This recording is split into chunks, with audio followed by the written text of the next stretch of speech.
As journalists, we can shine the light of truth into the darkest corners of the world. It's an awesome responsibility to be a beacon of light. Ważniejsze wiadomości w skrócie. Papież Paweł VI przyjął na audiencji prymasa Polski. At the beginning of the Cold War, the United States government created Radio Free Europe and Radio Liberty, utilizing the responsibility of the media to conduct political warfare by providing citizens behind the Iron Curtain an alternative to state-sponsored news. In doing so, Radio Free Europe and Radio Liberty protected the right to receive differing perspectives. Their broadcasts allowed for state-suppressed information and democratic ideals to spread, fostering a shift in mindsets that sparked anti-communist revolutions, leading to the fall of the Soviet Union.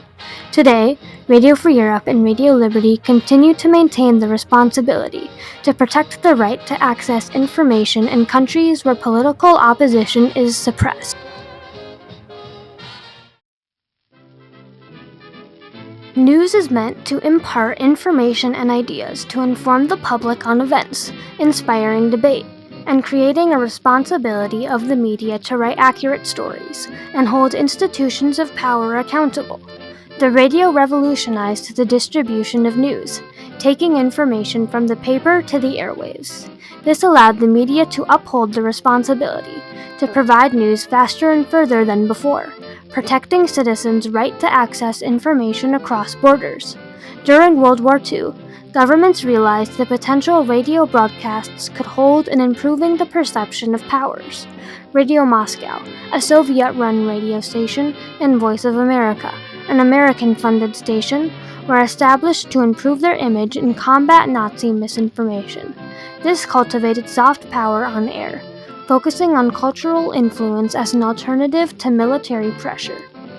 In 1948, the United Nations, which included the United States and Soviet Union, wrote and ratified the Universal Declaration of Human Rights. This was an attempt to guarantee basic human rights worldwide after the atrocities of World War II.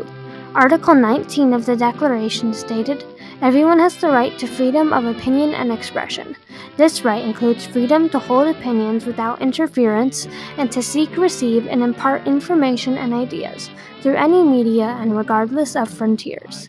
Believing it was a violation of their sovereignty, the Soviet Union and their allies abstained from signing the document, refusing to provide the right to information not sponsored by the state.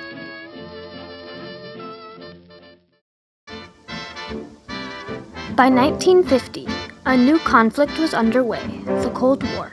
Tension between the Soviet Union and the United States grew over their conflicting ideologies and desire for global influence.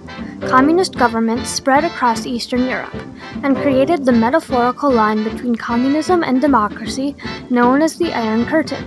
In order to gain influence, Voice of America and Radio Moscow shifted priorities, and the Cold War found its way to the airwaves. Voice of America highlighted a primarily American perspective, featured American reporters, and spread American propaganda to countries under communist totalitarianism in the Eastern Bloc.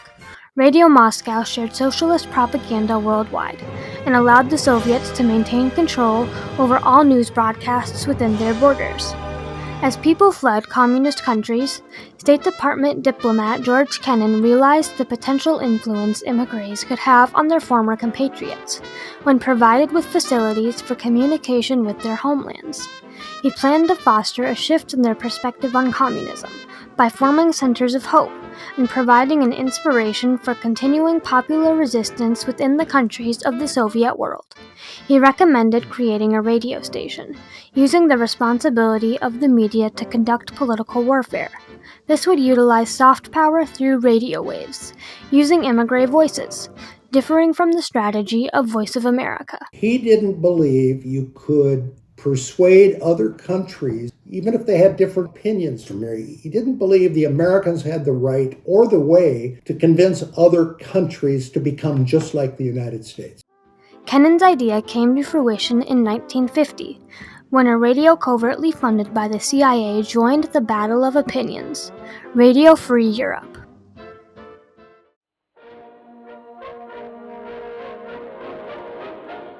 Radio Free Europe transmitted its first 30-minute broadcast from their headquarters in Munich, West Germany to Czechoslovakia, stating, "Hello, this is Radio Free Europe managed by your friends in the free world." This first broadcast introduced the radio station as belonging to the National Committee for a Free Europe and promised to be a reliable source of information in both Czech and Slovak languages. Later that year, frequent programs to Czechoslovakia, Hungary, Poland, Romania, and Bulgaria followed. These broadcasts included coverage on subjects such as science, sports, music, and most importantly, news not covered by state-controlled media. The USSR often tried to block Radio Free Europe's programs by broadcasting competing static noises on the same frequencies.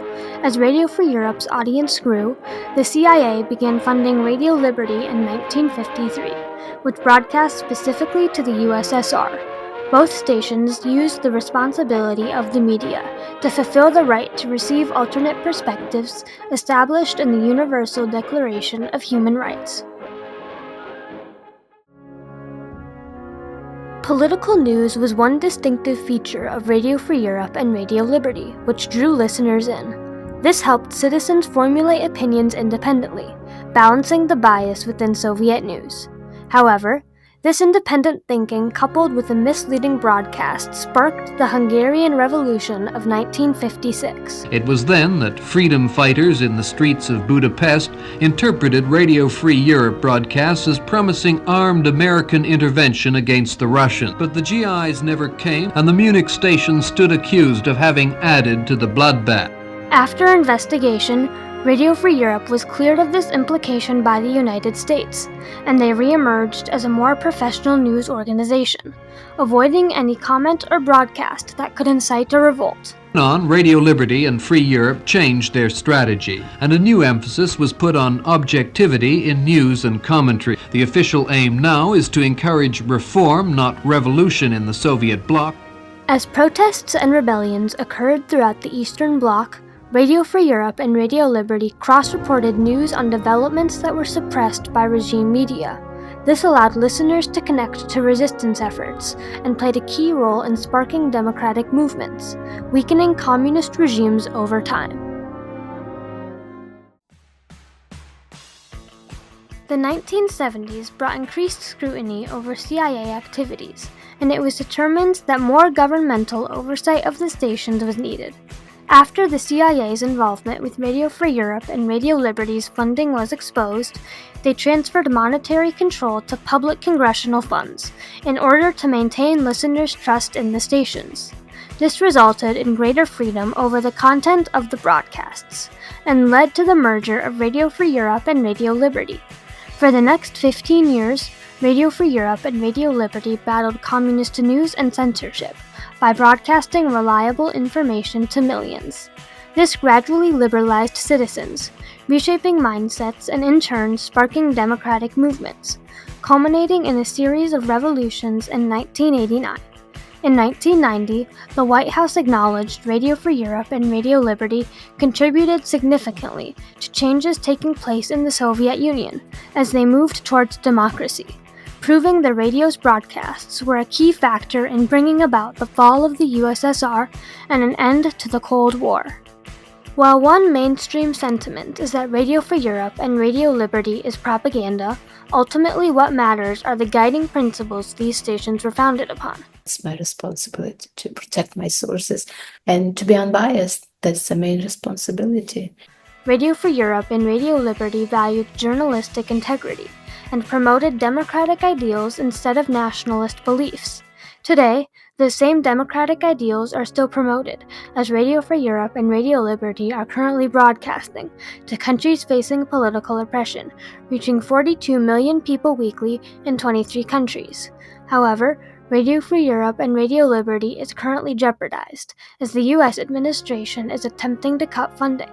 This threatens the right to free press the U.S. has provided abroad, and erodes the responsibility of journalists for holding leaders accountable. If the right to free media is suppressed, disinformation will spread, unchecked and uncontrolled, fueling oppression. However, as Radio Free Europe and Radio Liberty prove, when uncensored press and open debate exist, democracy can flourish. Free